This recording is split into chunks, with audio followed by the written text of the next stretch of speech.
Fala galera, sejam bem-vindos a mais um C-Cast, o podcast do C-Hub. Eu sou Guilherme Oliveira, fundador e CEO do C-Hub Coworking e estamos aqui em mais um episódio do nosso podcast.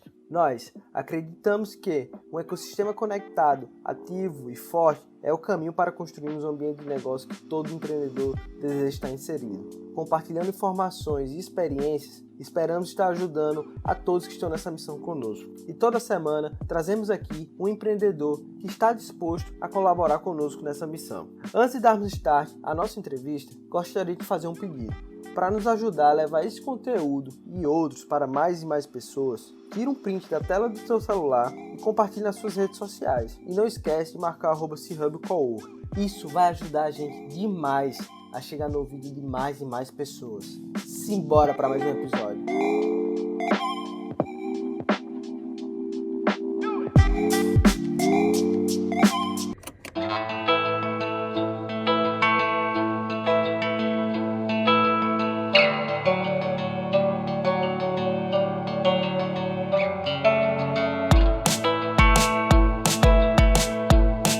Mais um episódio extremamente especial. Hoje a gente está aqui com a Gilce Azevedo. Ela vem falar sobre um papo bem interessante que é pessoas. Isso é algo que está em pauta há bastante tempo. A gente está vivendo agora um momento bem difícil. Eu acho que pessoas, mais uma vez, elas estão sendo colocadas numa situação de risco. Algumas empresas, mais do que nunca, precisando do seu time. Então, a ideia aqui é que a gente consiga entender de uma especialista na área que está trabalhando dentro de uma multinacional, qual é a visão dela, quais são as boas práticas, o que é que a gente pode estar aprendendo. Gilce, muito obrigado por estar participando de mais um C-Cast. Oi, boa noite, Guilherme, boa noite a todo mundo que está aí escutando. Eu agradeço muito o convite, né? Vou estar aqui compartilhando com vocês um pouco da minha história, um pouco da minha experiência. A área de gestão de pessoas é uma área extremamente importante para as empresas, é extremamente importante. Pessoas são importantes na vida de todos, né? Mas dentro das empresas, a gente vê aí uma evolução do que antes a gente chamava de RH, recursos humanos, né? Que era visto como mais um recurso da empresa, e não deixamos de ser, porém agora somos enxergados com outros olhos. A gente tem o RH, que depois começou a ser chamado, né, de gestão de pessoas, e que algumas empresas hoje até já chamam de área de gente e gestão. Sempre tentando trazer um pouco desse olhar mais humanizado para as pessoas, parar de olhar como mais um recurso que a empresa tem disponível, mas dar de fato a importância, porque sem pessoas as empresas não existem, né? Então, vamos falar um pouquinho disso. Massa. Isso, antes da gente falar de gente, eu queria que você falasse de você. Quem é Gilce? De onde ela vem? Fala um pouco da sua trajetória. Pega aí 3 minutinhos desse nosso episódio para se apresentar. Tudo bem. Meu nome é Gilce Azevedo. Eu sou natalense mesmo, com raízes do Seridó, né? Tanto meu pai como minha mãe vêm do Seridó. Eu tive boa parte da minha vida, né, frequentando lá, gosto muito sempre de ir nas férias, nos feriados, então é um pedaço de mim que não dá para deixar de fora. Nasci e cresci aqui em Natal, apesar disso, sou formada em psicologia e também em relações internacionais, e tenho uma especialização em psicologia organizacional e do trabalho. Eu gosto muito de viajar, né, sempre fiz intercâmbio quando eu tinha 16 anos, por alguns meses, e sempre tive, assim, muita afinidade com conhecer novas culturas, né? E aí a gente fala de cultura, quando você fala de uma viagem, você fala em cultura num aspecto mais amplo, mas quando você vem para dentro da área de RH, você vê até a cultura de empresas. Então, seja conhecer essas características, os valores, né, os costumes que estão ali orientando outros países, outras pessoas ou uma organização, isso sempre chamou minha atenção, é algo que eu sempre fui apaixonada. E aí, fiz faculdade na UFRN, de psicologia, e fiz meu primeiro estágio na área de gestão de pessoas do Ministério Público do Rio Grande do Norte. Então, isso foi uma experiência muito marcante para mim, eu acho que definiu muito toda a minha vida profissional. Essa foi uma das experiências mais importantes que eu tive durante a faculdade e que me trouxe até onde eu estou hoje. Então, Depois indo agora um pouco, né, já que eu já comecei para a vida profissional, eu fiz o meu estágio na gestão de pessoas do Ministério Público. Lá a gente tinha 3 setores, que era a diretoria de gestão de pessoas, a gerência de desenvolvimento humano e a assessoria de comportamento organizacional. E o estágio funcionava em forma de rodízio, onde eu cheguei a dar apoio às 3 áreas, né, em períodos diferentes. Quando eu estava no Ministério Público, ainda no estágio, um dos servidores que trabalhavam lá tinha um pequeno negócio, um café, que tinha 2 unidades aqui em Natal, e ela disse: Gilson, eu estou precisando de um apoio na gestão de pessoas do meu café. Então, queria saber se você poderia me ajudar, conversar com meus funcionários, bolar, né, alguns programas. E aí eu fui dar esse apoio, né, fui arriscando, ainda não era nem formada quando eu comecei, e entrei nesse ramo de consultoria, bem de leve. Acabei dando consultoria também para um outro negócio, outra pequena empresa na área de alimentação, um restaurante japonês aqui em Natal. E foi uma experiência legal, né? Fui testando aqueles conhecimentos que a gente tem na faculdade e fica sempre com aquela sede de colocar na prática. Desenvolvi alguns programas para eles e também, né, terminei lá meu estágio, começando uma pós-graduação em psicologia organizacional e do trabalho. Quando eu terminei a pós, eu ainda encontrava dificuldade quando ia fazer seleções, né, para trabalhar efetivamente na área de carteira assinada. O pessoal sempre queria alguém com muita experiência, que já trabalhava, que já tinha experiência em RH, e eu tinha, né? Eu tinha feito o estágio. Caramba, foi uma experiência que mudou a minha vida. Eu realmente via aquilo como experiência profissional, e é uma experiência profissional, mas normalmente a gente encontra essa barreira em algumas empresas que querem já pessoas que têm anos de experiência, né? E aí eu fiz uma pequena mudança na minha carreira, que foi quando eu comecei a estudar relações internacionais e consegui um trabalho dentro do escritório de internacionalidade da UNP, né, da Universidade de Potiguar. Só que, para minha sorte, esse escritório de internacionalidade, né, que a gente chamava lá o International Office, ele teve o setor de empregabilidade fundido a ele, e eu comecei a trabalhar com carreiras. Então, eu passei 2 anos na UNP trabalhando com carreiras, desenvolvimento de carreiras de alunos, tanto no âmbito internacional, com experiências de intercâmbio, né, aulas com professores de outras universidades, e também através do Education USA, que foi um outro trabalho que eu fiz junto do escritório de internacionalidade, como carreira mesmo, preparação para o mercado de trabalho, né, pela área de empregabilidade. Então, trabalhar currículos, treinamentos, contato com empresa, estágio. Lá eu desenvolvi um programa de mentoria, né, ajudei na implantação. Então, comecei a trabalhar com carreira já por 2 anos, né, carreiras para quem estava começando a trabalhar. E aí, tive essa oportunidade de vir trabalhar numa multinacional, numa indústria agora. E faz 2 anos e meio que eu estou na agora Huhtamäki, né? Eu fui contratada para trabalhar na Laminor, uma joint venture de 2 multinacionais, que eram a Bemis e a Huhtamäki, 2 empresas do ramo de embalagem que estão aí em vários países do mundo, né? São gigantes mesmo, globais. A Huhtamäki hoje ela está presente em 31 países, com mais de 80 unidades. Aqui no Brasil são 2, né? Agora a nossa, e uma unidade no Paraná. E aí foi quando eu entrei de cabeça mesmo na gestão de pessoas, trabalhando aí com muitas práticas integradas, não só de outras unidades, mas também de outros países. Acho que, em resumo, essa é a minha história.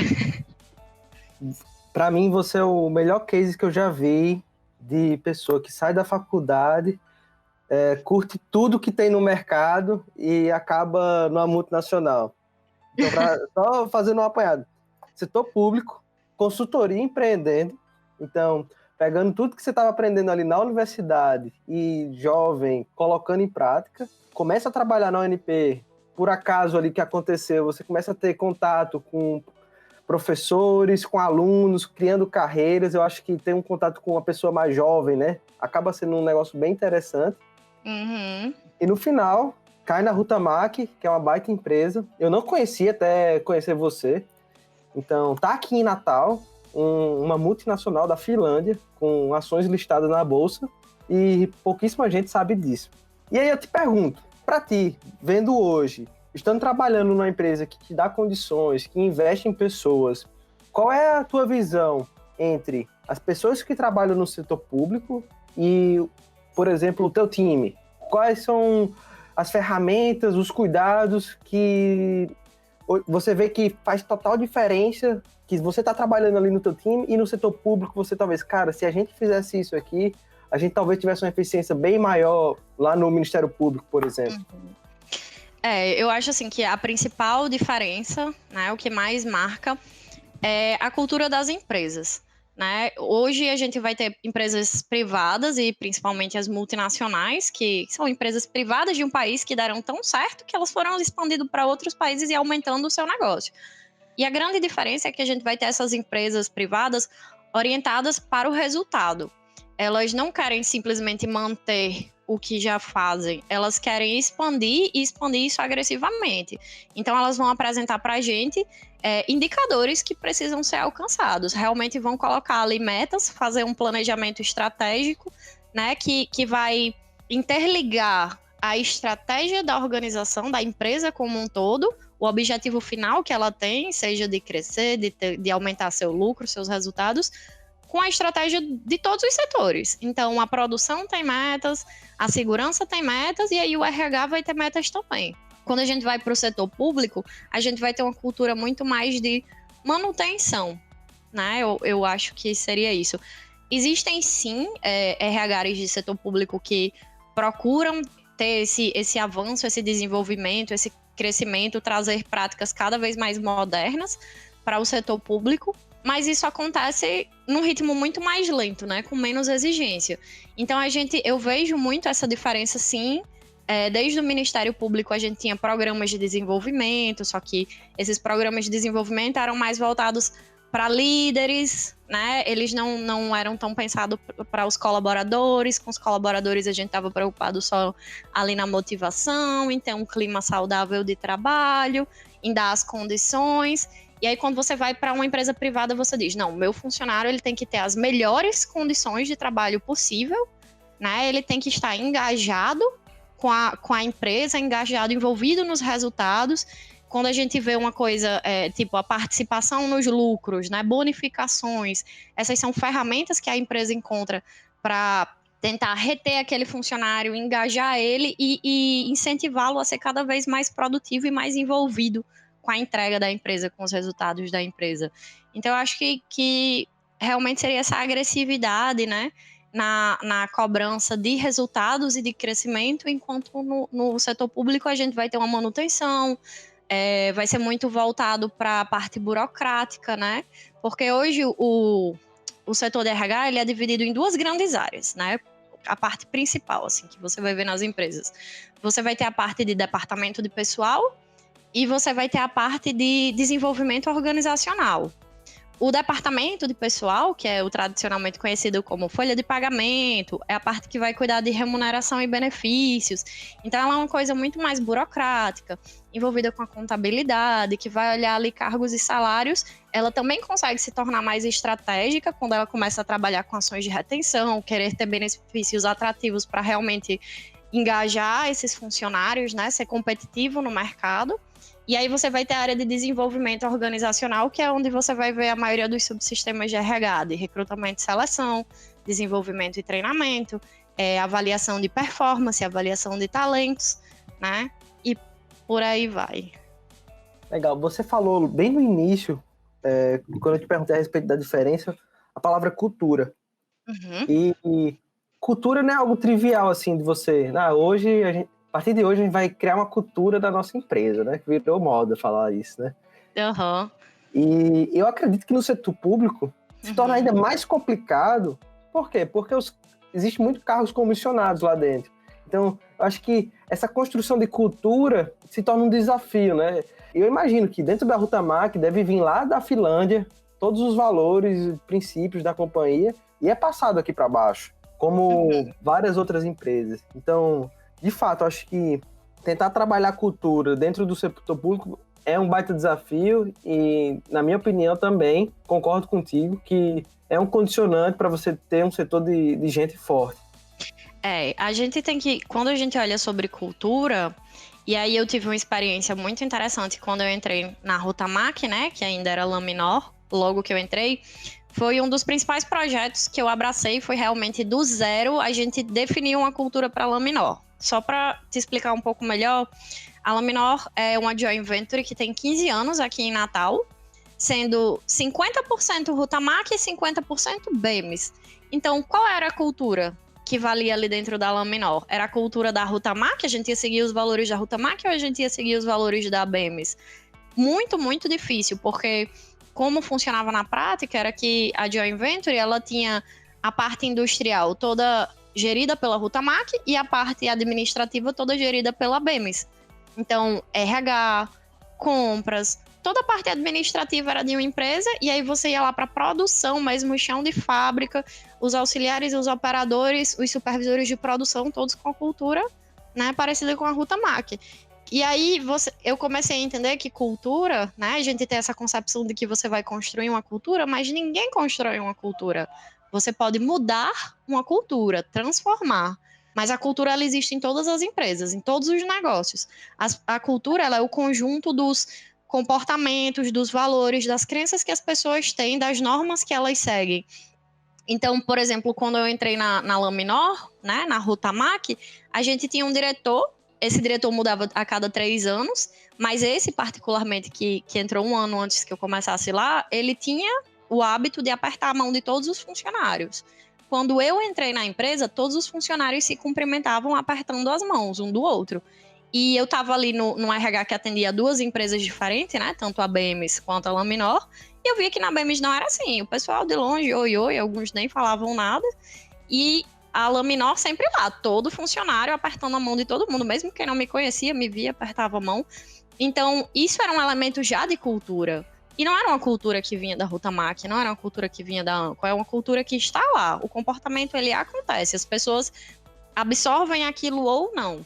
Então, hoje o que o RH faz é trabalhar com iniciativas de transformação da cultura. Você vai ver, hoje a gente está passando exatamente por esse processo, né? A gente passou 2 anos definindo, entendendo, conhecendo e divulgando a cultura da Laminor. Quando a gente ia entrar no passo de fortalecer essa cultura, a gente passou por esse processo de aquisição e hoje a cultura que a gente vai fortalecer, né? A cultura para a qual a gente vai transicionar é a da Huhtamäki. E a Huhtamäki também vem mudando os seus valores. À medida que a estratégia da empresa avança, né, mudam os cenários, muda a ambição da empresa, que a gente vai conhecer como, mudou a visão da empresa, né? Então, à medida que essa visão muda-se o conjunto de práticas que orientam os colaboradores para que a gente alcance essa visão. Muda a estratégia, mudam os comportamentos, mudam as competências essenciais. Então, a gente consegue transformar a cultura, mas a gente não consegue simplesmente, não existe uma cultura aqui, eu vou criar uma cultura. Não. Primeiro você tem que fazer um diagnóstico, você tem que realmente observar, conhecer qual é a cultura que existe. E qual é a cultura que eu quero implantar, né? Qual é a cultura que eu quero transformar, que eu quero que passe a ser a nossa cultura. E aí você tem que trabalhar uma série de ações. Não é uma coisa rápida. Acontece ao longo de anos, né? Você vai fortalecendo, vai fazendo campanhas, vai reforçando mensagens até que a gente consiga trazer esse novo caminho para os colaboradores. Perfeito, muito legal essa exposição sua. E até trazendo uma comparação um pouco para a minha realidade, eu comecei a trabalhar na empresa familiar. Então, meus pais construíram a empresa e não tinha nada de teoria, não sei o que, era dia a dia ali, resolvendo problema, conquistando resultado. E os funcionários... não tem aqui cultura, o que é valores, quais são os nossos objetivos. Então, quando eu entrei, né, com muito a teoria na cabeça e tudo mais, qual é a cultura da gente? Então, já estava lá, já foi criada. A gente não tinha lá escrito, ou a gente não sabia dizer, mas já estava na essência de cada um. Essa questão do apertar da mão, ninguém, por exemplo, eu acho que... vamos definir aqui que apertar a mão vai ser nosso diferencial na construção de cultura. Claro que não, ali está na essência das pessoas, de quem está liderando a companhia. Isso. E eu acho muito legal, para mim foi até surpreendente, a gente fez esse trabalho com a consultoria, a Integração Escola de Negócios de São Paulo, e ela fez umas perguntas assim que eu ficava, caramba, como é que isso tem a ver com cultura, mas... Logo em seguida eu pensava, caramba, isso tem tudo a ver com cultura. Ela perguntava muito para os colaboradores qual era o diferencial da sua empresa, né? O que é que a Laminor tem de diferente de qualquer outra empresa? O que é que você vê aqui que você não vê em outros lugares? E aí você já fica, opa, aí são alguns valores, poxa, apertar a mão de todo mundo, se enxergar como uma família. E aí depois ela fazia, e o que é inegociável para você? Né? Qual é um valor que você... Qual é um comportamento, uma situação que você não abre mão, que se começasse a acontecer, lhe faria sair da empresa? E aí a gente começa a entender, assim, qual é uma cultura que já existe, porque a gente fez um trabalho bem legal, né? Primeiro foi uma pesquisa com 100% dos colaboradores, tradicional mesmo, formulário, online e tudo mais. E depois a gente fez vários grupos focais para a gente poder aprofundar esse entendimento, como é que as pessoas viam. E a gente via as respostas se repetindo.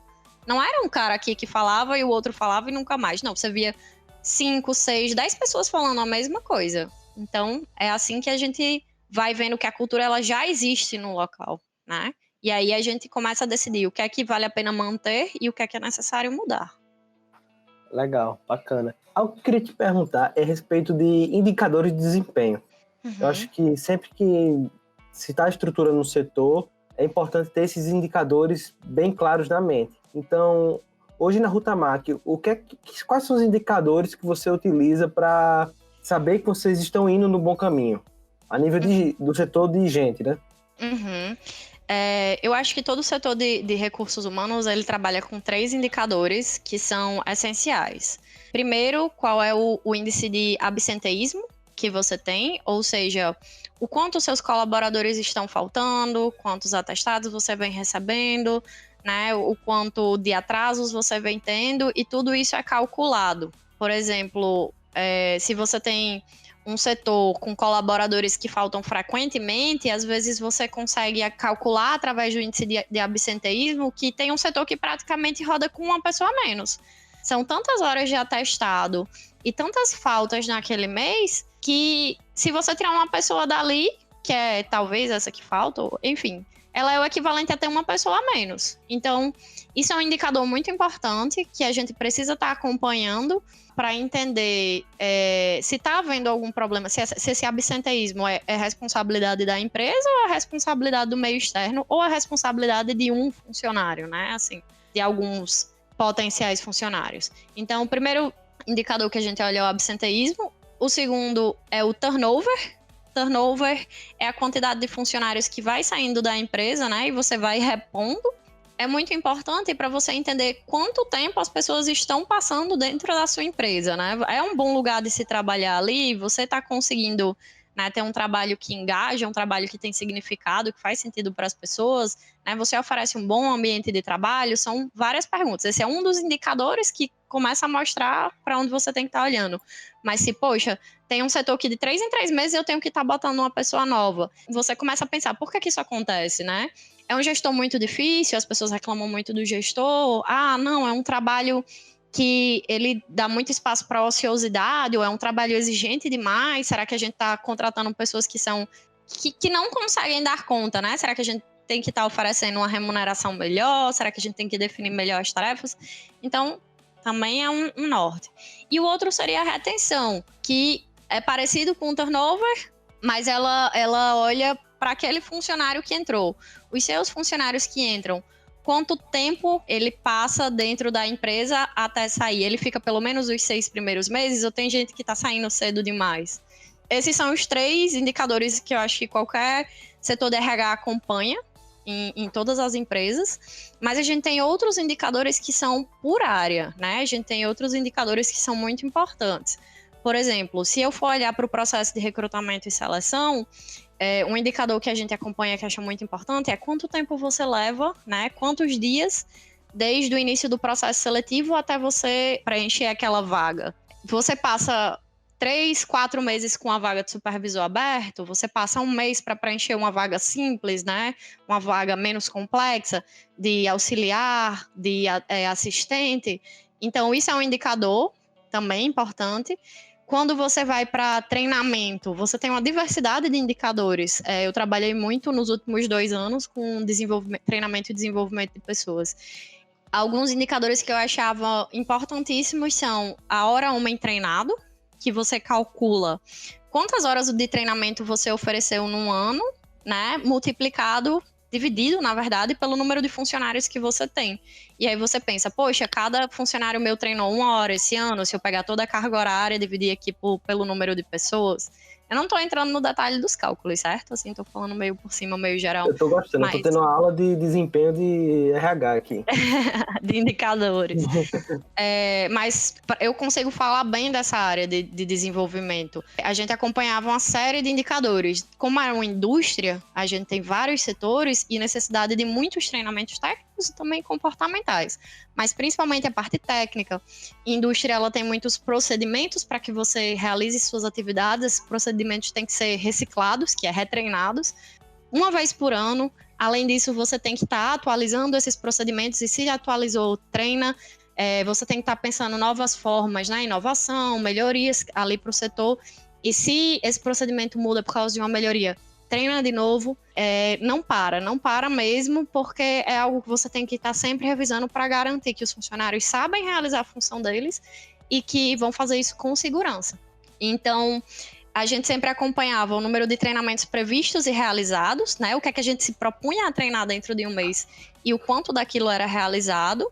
O percentual de presença nos treinamentos, poxa, eu quero treinar 20 pessoas, só que só 10 compareceram ao treinamento. O que é que está acontecendo?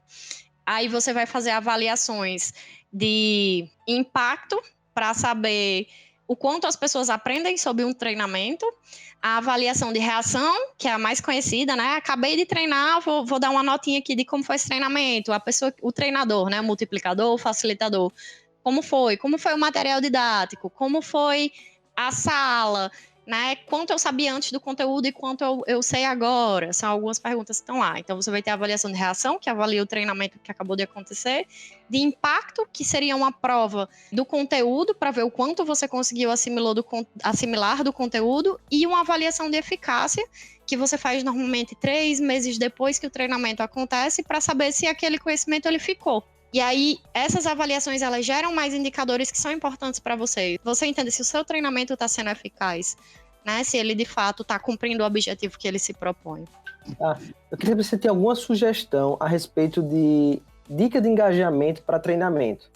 Eu acho que isso que você falou, a gente quer treinar 20 pessoas, mas só veio 10. O que é que você diz para os gestores darem uma dica para engajar os colaboradores a ver que aquele treinamento ali faz sentido, que é importante para ele, para a companhia? Então, hoje esse é o maior desafio que toda a área de treinamento tem, né? A gente tem que cada vez ser mais criativo. Hoje a gente tem algo que está muito na moda, que é a gamificação, né? A gamificação é nada mais do que você trazer estratégias dinâmicas com um viés mais competitivo para o seu treinamento. Então, você vai ter gamificações mais simples até gamificações mais complexas. Você vai ter treinamentos que são feitos com peças de Lego.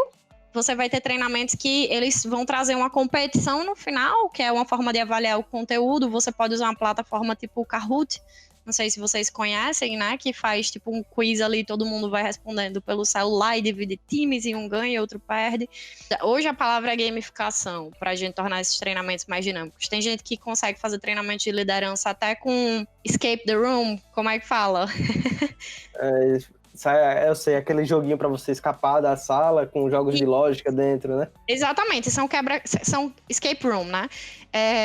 São quebras-cabeças com a gente. Você vai ter ambientes e situações que escondem pistas para você resolver, e à medida que você vai resolvendo essas situações, você está treinando uma competência que é importante. No caso, no exemplo que eu estou pensando para a liderança. Então, você vai entender qual é a importância de uma comunicação, só que de uma forma mais dinâmica, né? De uma forma gamificada. Porque a comunicação é importante para você encontrar uma peça que vai deixar você sair da sala. Então, é isso. O que a gente tenta fazer, né? É sempre que os treinamentos eles sejam cada vez mais dinâmicos. Normalmente, quando uma pessoa quer dinamizar um treinamento, a primeira coisa que ela faz é slides. Depois, bota vídeos. Depois, vamos tentar uma dinâmica de grupo, né, pra gente conversar, mas tem muitas formas. A gente já fez treinamento com jogo de tabuleiro, trazer esse conteúdo pro tabuleiro para você conseguir associar os conhecimentos e ir avançando as casas. São muitas possibilidades. O que a gente tem que fazer realmente é pesquisar na internet, compartilhar boas práticas, né, pedir ideia. Eu troco muito figurinha com as meninas que fizeram pós comigo, que estão trabalhando em outras empresas, né? Dentro do grupo, às vezes sai alguma ideia de um World Café. Eu já fiz trabalho voluntário com a Fundação Estudar e eles tinham programas que traziam, né? Era aula o dia todo, 8 horas lá de aula, mas tinha muitas dinâmicas e tem coisa que eu levo para a vida. A Fundação Estudar é uma das coisas que eu mais levo para a vida. Ah, legal demais. Caminhando para o final, eu tenho aqui mais 2 perguntinhas, tá certo? Uhum. E a próxima... Eu falei que eu falava muito, viu? Tá ótimo. O que eu escrevi aqui, você não tem noção. Já usei 2 páginas aqui. Tudo tô aprendendo contigo.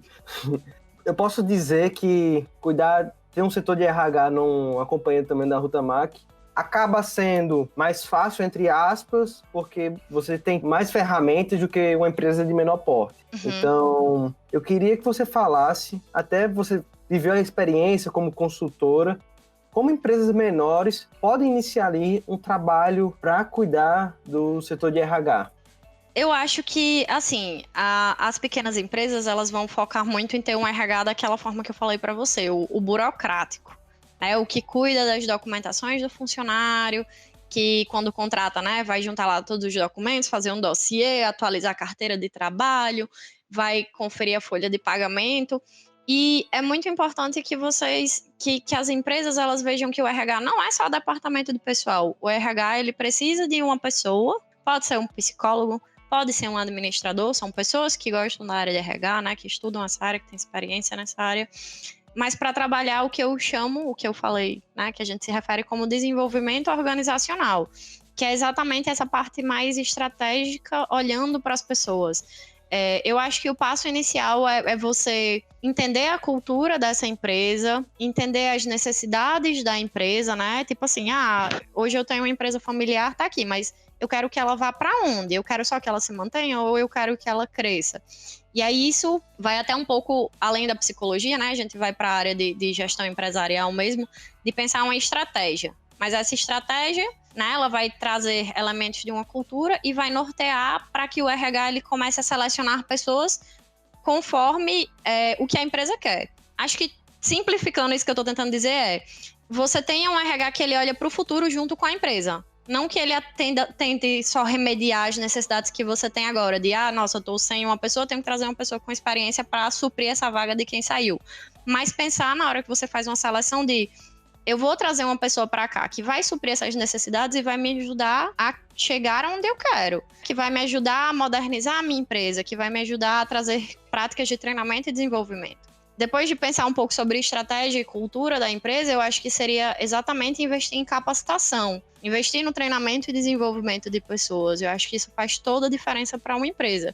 Porque você tem, normalmente, né, as empresas familiares, elas podem até ter pessoas boas, mas essas pessoas podem ser ainda melhores e ajudarem a empresa a crescer. É uma coisa natural. À medida que eu me desenvolvo, eu aprendo novas coisas, eu trago para o meu trabalho, eu torno ele mais eficiente e ajudo a empresa a crescer também. Então, ajudo ela a alcançar resultados. Teve uma frase que eu escutei esse ano que fez muito sentido e que eu acho que eu levo para a vida, foi a seguinte: fazer o que você sempre fez não é mais o suficiente. Então, você não pode sempre estar repetindo as mesmas ações, sempre fazendo a mesma rotina e esperar que algo mude. Então, para uma empresa familiar que quer crescer, quer se consolidar, né, quer crescer mesmo, ter mais resultados, ter esse olhar de investir no desenvolvimento das pessoas para que as pessoas ajudem, né, esse resultado. Se engajem com a estratégia, se engajem com a cultura e vão na direção desse resultado. E também avaliar. É comum que empresas menores, que empresas familiares tenham uma cultura mais paternalista, uma cultura de liderança paternalista, onde a gente olha muito para a pessoa e perdoa muitos erros, passa muito a mão na cabeça, né? Faz muitas concessões, até que a coisa se torna insustentável e você vai lá e demite a pessoa. Quando você podia ter tido uma abordagem diferente.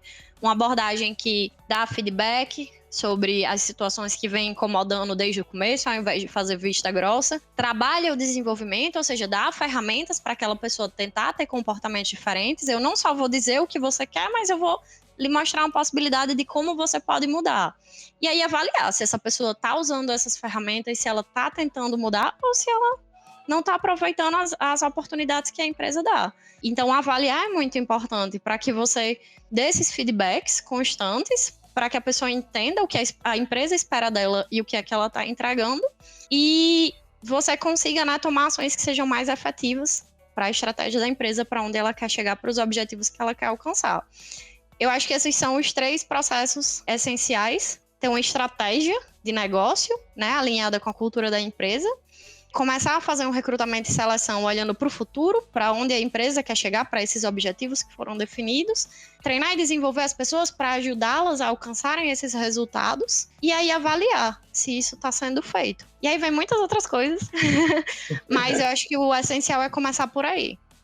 Não, legal. E eu acho que, resumindo, é o gestor da empresa pequena, ou de uma startup, ou de uma empresa familiar, ele entender que ele tem que usar essas 3 ferramentas que você acabou de falar para a gente, e até também compartilhar essas obrigações com as pessoas do time que já estão mais engajadas, que entendem, que abraçaram a causa ali de, a gente vai levar essa empresa para outro patamar. Então, até a empresa ter recurso suficiente para contratar uma Gilce e ela cuidar do setor de gente da tua empresa, eu acho que compartilhar as obrigações e o próprio gestor tocar isso aí, eu acho que seria o mais indicado, né? Assim, inclusive, o que acontece nas empresas, o que acontece na Rotamac é que a gente começa a desfazer essa crença de que quem faz a gestão de pessoas é o RH. Acho que por isso a gente está mudando para gente gestão e deixando de ser gestão de pessoas.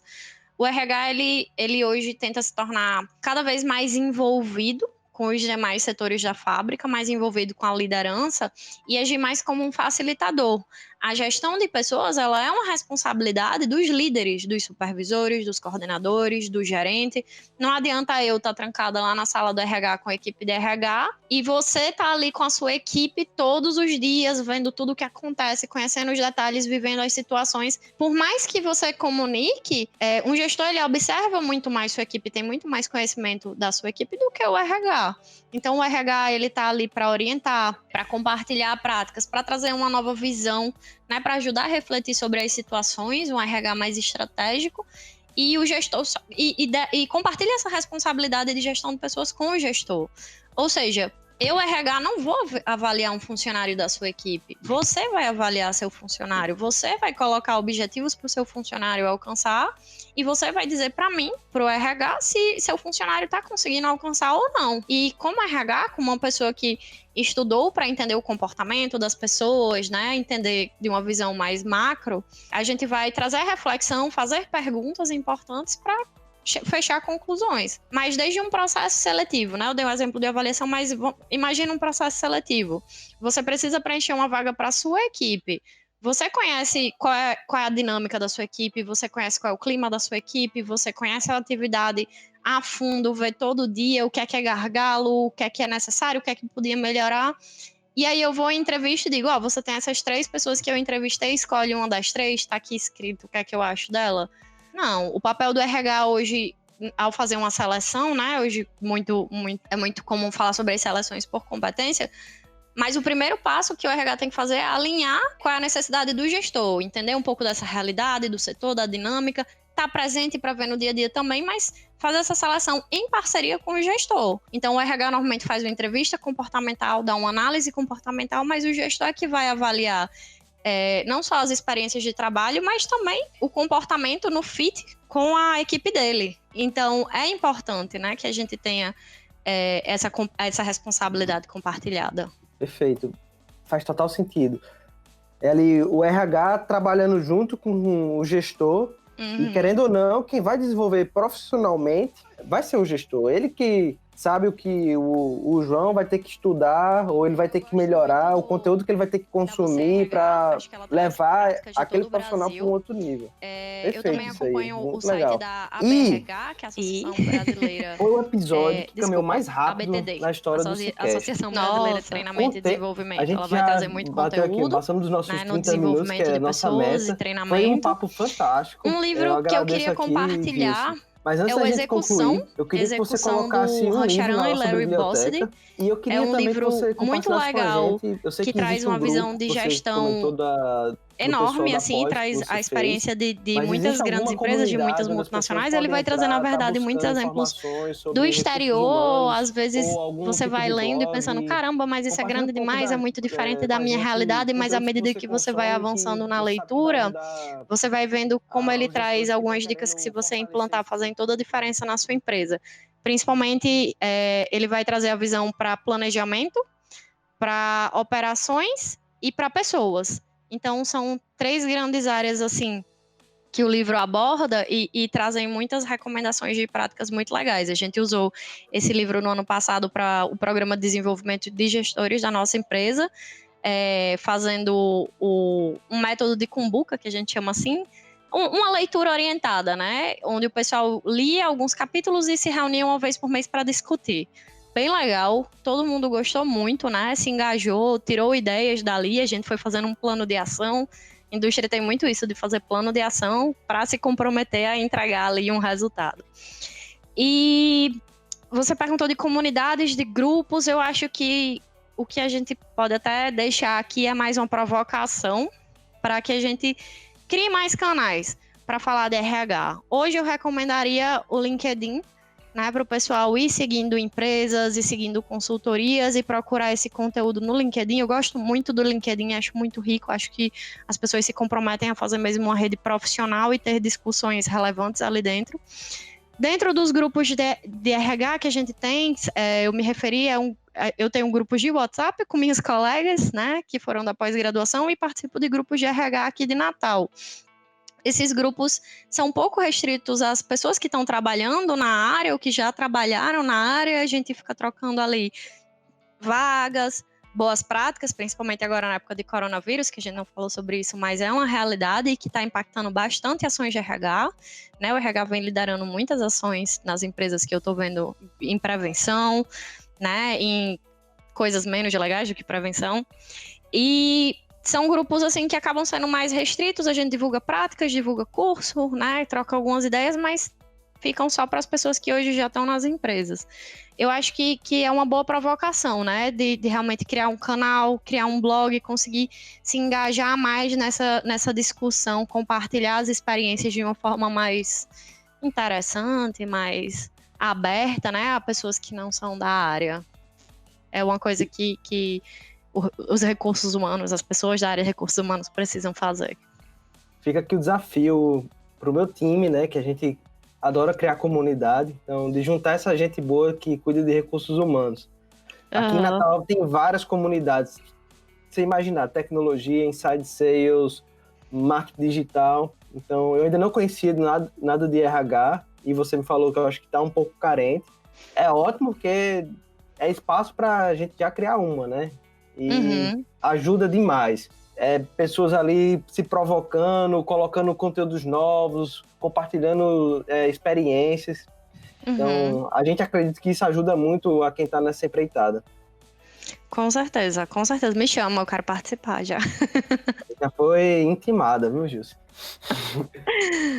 Gilce, muito obrigado. Foi muito legal esse papo. Eu agradeço demais. Por favor, eu acho que quando passar essa pandemia, eu quero ir visitar lá a Rutamar, que já estou me convidando aqui, nem recebi convite. E você está mais do que convidado a conhecer o C-Hub também. Então, a gente toma um café lá, vai ser bem legal e a gente se conhecer presencialmente, né? Sim, eu que agradeço, Guilherme, agradeço o convite.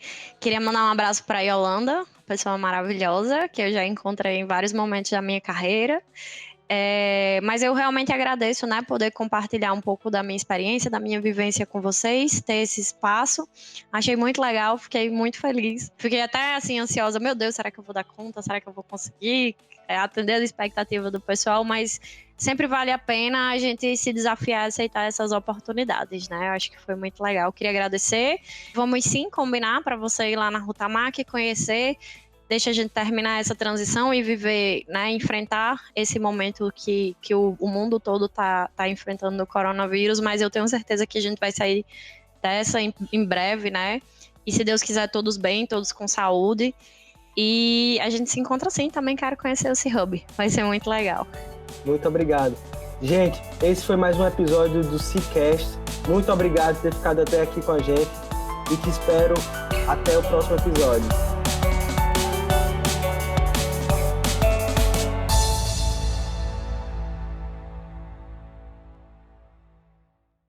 Este foi mais um episódio do SeaCast e fico muito feliz por você ter ficado com a gente até aqui.